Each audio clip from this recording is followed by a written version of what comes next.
Do the governments and central bankers want you to understand that the system is dead? I say it's at the end of its life cycle because what happens when you get to zero in terms of purchasing power? And we're close to that because it's about confidence. So they have to suppress the price, especially since 2008, which is really when the system died.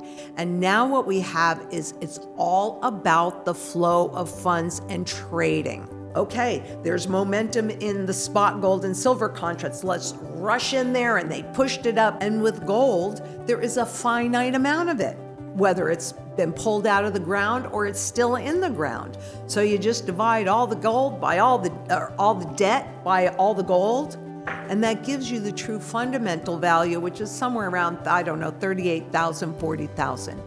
So at $4,000, it's a bargain, okay? And that would be the same thing for silver.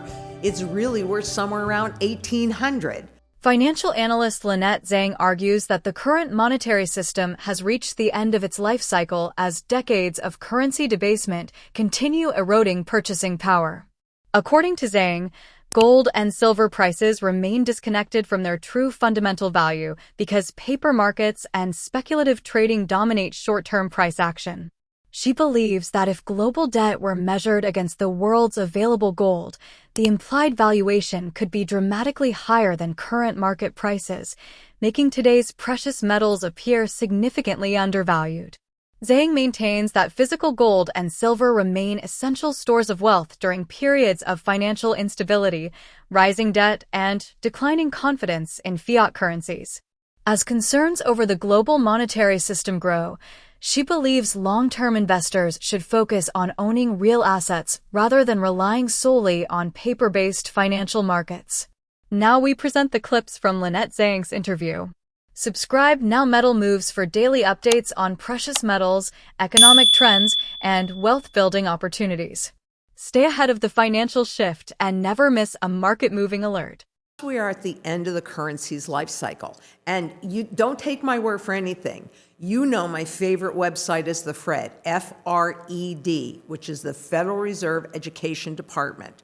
So go on there and look at the purchasing power in the search bar, put it in, it'll come up, purchasing power of the consumer dollar. And you will see that out of that original dollar's worth of purchasing power, we've now broken 3 cents officially, and we sit at 0.029. Okay, so this is very important to understand. So do the governments and central bankers want you to understand that the system is dead? I say it's at the end of its life cycle because what happens when you get to zero in terms of purchasing power? And we're close to that because it's about confidence. So they have to suppress the price, but I didn't bring my money gun today. I will have it on Friday.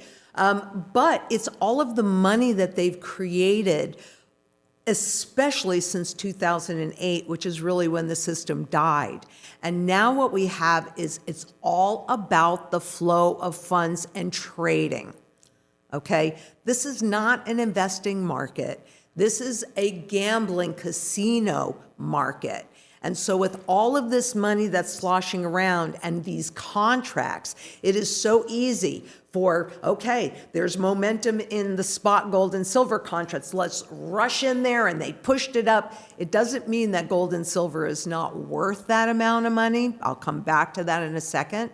But it's that flow of funds that pushed it up too fast, too far. And then, ooh, there's SpaceX is coming, right? So it is all about the sloshing around of the funds because this is not an investment market. This is a trading market. And this is what happens every single time at the end of a currency's life cycle. So I know not to believe the lie. We were taught that Wall Street is supposed to show you what's happening in the real economy, but it doesn't, and it hasn't for a very long time because it's a transfer of wealth mechanism. It's not really reflective. So don't believe them. What you can believe is that's a gold certificate, how is this crap created? Debt. So if you really want to know the true value of an ounce of gold and silver, which you need to know that for anything to know whether it's undervalued, fairly valued, or overvalued. Therefore, do I want to buy it? Do I want to hold it? Do I want to liquidate it? So you just have to go to the source, right? If this is created from debt, you can look up all the debt in the world. I don't know how accurate it'll be, but it'll be closer than just a random guess. And with gold, there is a finite amount of it, whether it's been pulled out of the ground or it's still in the ground. So you just divide all the gold by all the debt by all the gold, and that gives you the true fundamental value, which is somewhere around, I don't know, 38,000, 40,000. So at $4,000, it's a bargain, okay? And that would be the same thing for silver. It's really worth somewhere around 1,800. So at 60 or 70 bucks, it's a bargain. If you know that something is a deal, do you just avoid it when you go to the store? No, you load up on it, don't you? Exactly. So that's what I would say.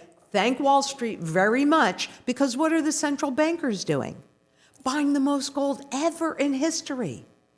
Well, who knows more about what they're doing to this garbage than them? Actually, you'll see the same kind of behavior that happened in the 60s as governments, even though the public could not redeem dollars for gold anymore, foreign governments could. And they started to do that. It peaked in 48. And first it was kind of a slow trickle. But by 1960, it had gone negative, meaning that the US, there were more claims against the gold that we had than the gold that we had. If you look at the trajectory of that sale, or that conversion, I should say, you see a run on the dollar that the public didn't see, but foreign governments did.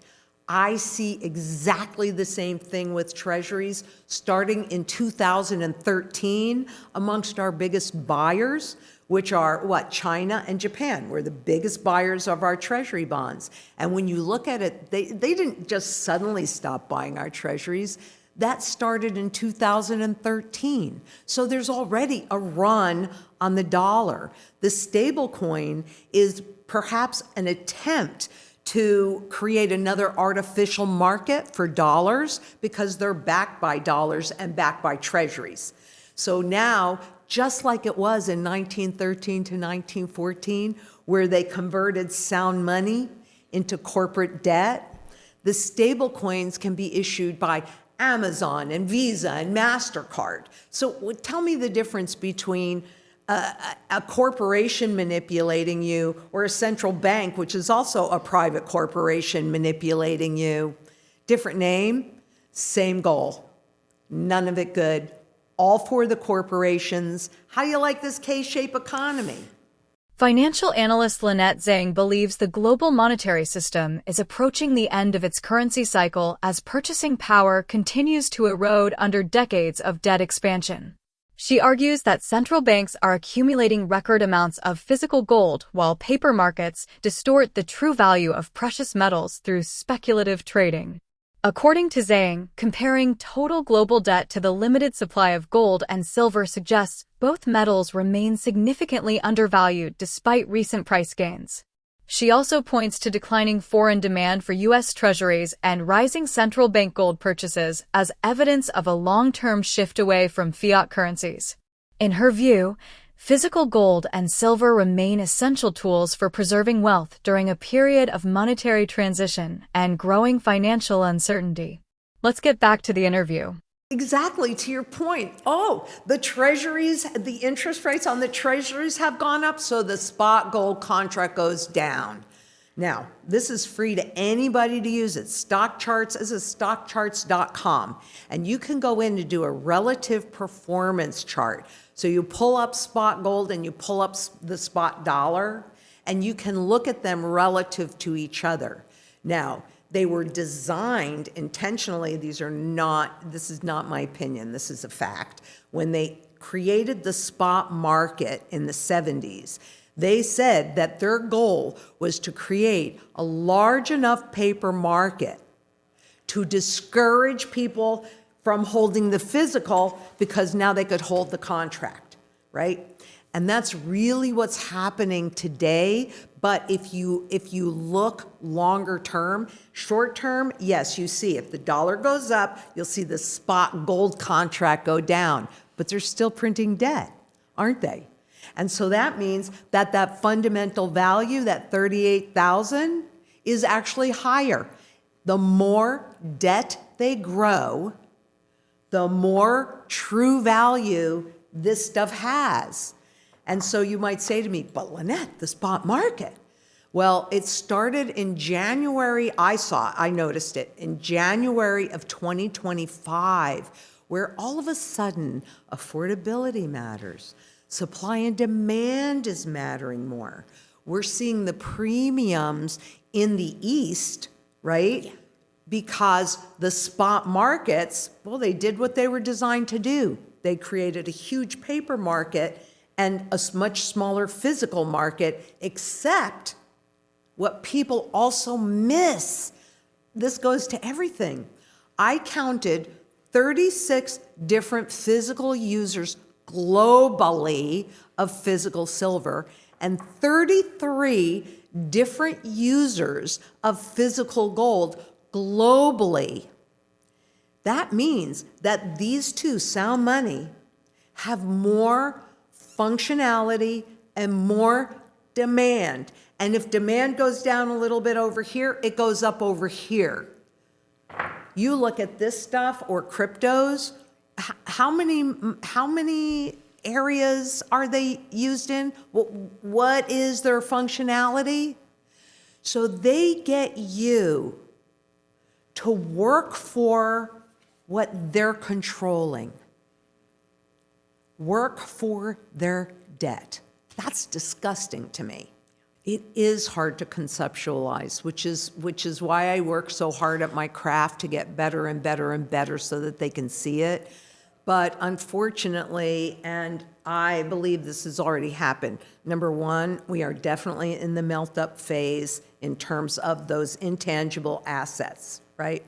So that is definitely an indication. Stop believing the lies and stop procrastinating. Because what we are going, more than likely, I mean, this is history. This is not my random opinion, it's history. We are more than likely going to end up in a hyperinflationary environment, depression. And so what do you need to do? Well, you need to make sure you are as independent and secure in areas that are critical to sustain your standard of living. Precious metals analyst Lynette Zaing believes the paper gold market is gradually losing its ability to suppress physical precious metal prices as global demand continues shifting toward tangible assets. Zang argues that rising debt creation steadily increases gold's long-term fundamental value, while physical gold and silver demand is becoming increasingly important across industrial and monetary sectors. She notes that affordability, physical supply, and growing Eastern market premiums are beginning to outweigh paper market influence. According to Zang, history suggests the current monetary system is approaching a critical turning point, making physical gold and silver valuable long-term stores of wealth. While these views reflect her personal analysis, she believes investors should focus on preserving purchasing power rather than reacting to short-term market volatility. Let us know your opinion on this analysis in the comments below. If you enjoyed this video and found it valuable, make sure to subscribe and enable notifications so you never miss our latest updates on gold, silver, crypto, and global markets. Thanks for watching The Metal Moves. We'll see you in the next video.